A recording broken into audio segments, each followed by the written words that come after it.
列车与月台之间的空隙 Please mind the gap between the train and the platform.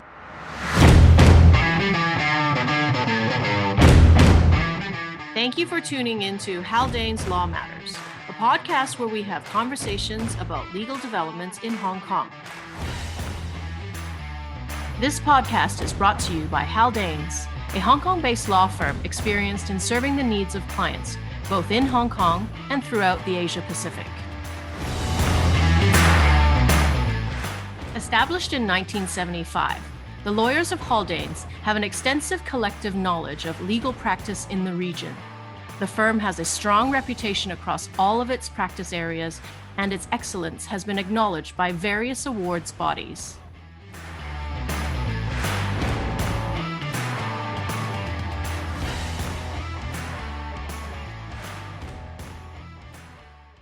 Joining me in this episode is Elsie Liu, partner with Haldanes in Hong Kong.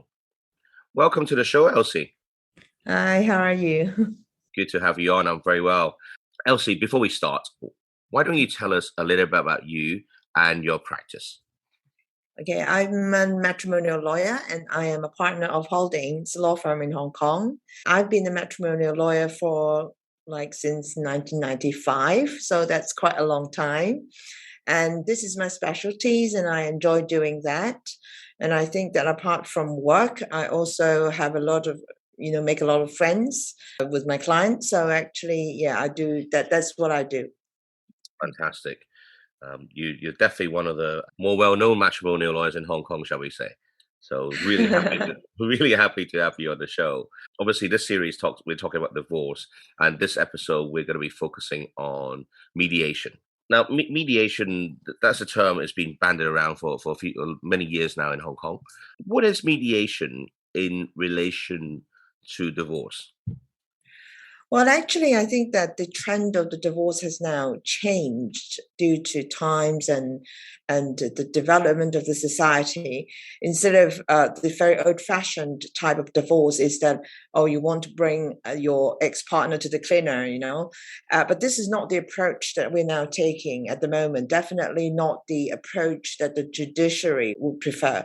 So therefore, mediation play a very important part in the divorce proceedings, in particular matters regarding children. It is almost like compulsory or mandatory that the court would encourage the parties to seek mediation. I am also a family mediator, a qualified one. The role as a family mediator is to assist the party to try to come up with different options to resolve the differences instead of going to court. And I will act as an independent party to help the parties to communicate and also to reach an agreement. But in addition to that, I would like to have given the opportunity to the parties to learn how to communicate with each other, in particular when there are children involved, is that they will continue to be able to communicate or do co-parenting after the divorce through the mediation process. It's definitely a good trend to move on to having, less confrontational and more cordial, isn't it? In particular, when there's children involved, promoting mediation and divorce would you say that's a really positive step for Hong Kong? Absolutely. I think that because the judiciary is now loaded with cases, and to be honest, despite that they have many judges sitting in the family division, still there's a lot of work, a lot of cases. Therefore, I think that it will help the judiciary and definitely more beneficial to the parties involved, in particular the children, that their parents are able to reach an agreement. I've always said to my client that if you go through a litigation regarding custody, the relationship between the parents are almost gone. There's no way that they can reconcile as parent in that regard. And this done no good to the children at all. When is it appropriate to mediate then? Would you say every single divorce case should just go through mediation? Well, Let's put it this way. I think that whether the parties are able to reach an agreement through mediation, it all very much depends on the intention of the parties. Some parties have a very good and good faith intention to reach a settlement, and of course, definitely go ahead and try mediation. For people who may find it difficult to communicate with the spouse at home, it's also a good venue for them to try to resolve this out of court. However, of course, I do come across clients who have no intention whatsoever to settle, but just to make the process very painful for the other party, despite spending tons of legal costs. If that's the intention, then I'm afraid that mediation is not going to help. These things do happen, so I guess it's the reality of the world we live in. Mediation on paper sounds amazing. So maybe it'd be good to talk us through the processes so people actually know what they're getting into if they decide to go on mediation. First of all, I think that both parties would have to agree voluntarily to participate in this process. Of course, the court, if you go to court, the court is going to encourage you to do that anyway. And then both parties are going to jointly appoint a mediator. And then the process will start by way of the mediator. For me, there are different models.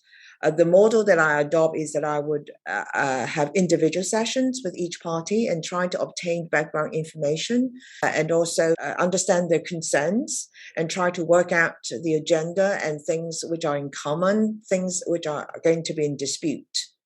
And then thereafter, I'm going to have the joint sessions and try to lay out all the issues that need to be resolved and help them to reach an agreement. Once the agreement is reached, then I will draw up the mediation agreement and they would sign it. And of course, alongside with mediation, the parties can and actually should also seek independent legal advice before they get into or agree to any settlement terms.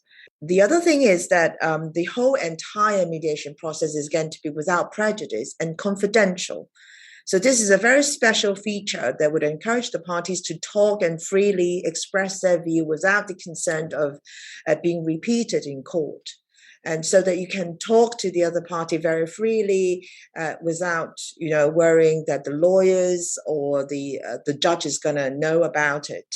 So if there is an agreement, that's great. If there's no agreement, what's being said and what documents being provided are going to be kept in the file. So I think that that's also encourage the parties to openly discuss things that they may not be able to if it is in a litigation setting. You mentioned you're a mediator. A family accredited mediator. Yes. So we have to attend courses and also did cases before we got qualified. And I've been a family mediator for over 20 years already. So yes, and at the same time, because of my profession as a matrimonial lawyer, it does help me. But of course, I need to make it very clear to my clients that when I'm a mediator, I put on a mediator hat instead of a lawyer's hat, because I'm not supposed to give legal advice, because I have to be impartial. But it is also beneficial to me and also to my client, given that I know the law, because I practice the divorce law every single day, that I know what's going to happen if they were to go to court.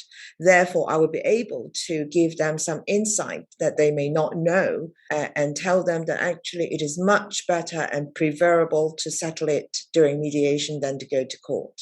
From your own experience, the parties that go through mediation, the success rate, is it high? Once the mediation's over, that's it? Let's say there's joint custody or something, or sole custody, and doesn't everything go back to court?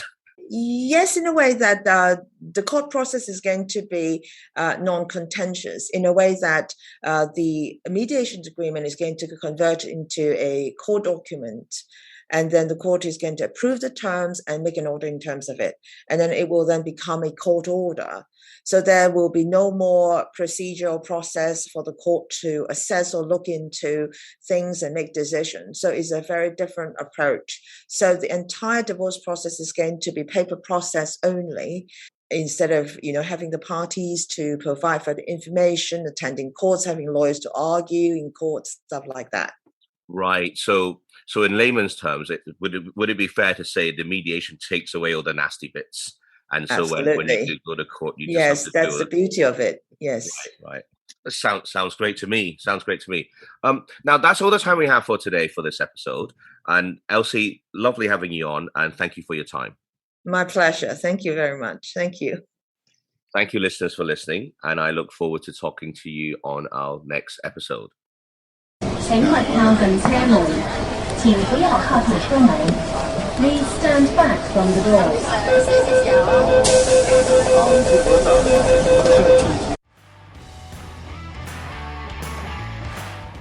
Thank you again for tuning in. And to find out more about Haldanes, please visit www.haldanes.com.